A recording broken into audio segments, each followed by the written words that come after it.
La santé, c'est sérieux. Mais on peut quand même passer un bon moment. Regardez Démo avec masanté.re et changez votre regard sur la santé. Il faut des mots pour parler des mots.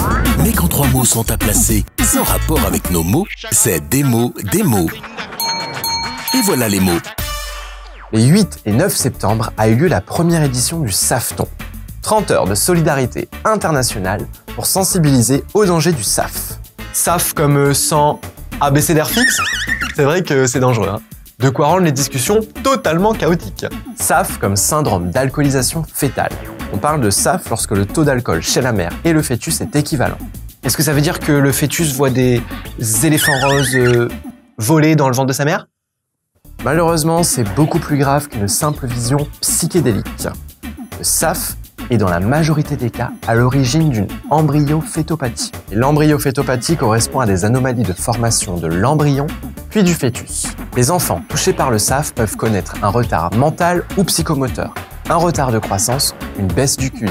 Autant de difficultés qui lui rendront la vie plus compliquée. Faut pas avoir fait maths sup, maths spé, hein? Les risques sont importants avant même la naissance. Fausse couche ou accouchement prématuré, retard de croissance intra-utérin peuvent être le lot des futures mamans qui consomment de l'alcool.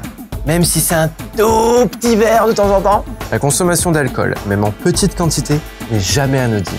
Et encore moins pour un fœtus beaucoup plus vulnérable qu'un adulte. Vous ne donneriez pas un verre de rhum arrangé à votre enfant de 4 ans. Eh bien, faites également en sorte que votre fœtus ne consomme pas d'alcool. Et concrètement, qu'est-ce qui fait qu'un verre d'alcool consommé par la maman va atteindre le fœtus? Il existe une réelle connexion entre la mère et le fœtus. Le placenta est à la fois une zone d'échange et de filtre. L'alcool bu par la mère passe dans son sang, puis dans le sang du fœtus, via le placenta.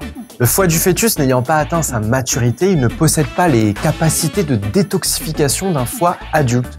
Et l'alcool devient donc toxique. Ouais, en fait, il nage en eau trouble. Ok, je sors. Ce qu'il faut comprendre, c'est que l'absorption d'alcool durant la grossesse est particulièrement toxique, pour la maman comme pour l'enfant.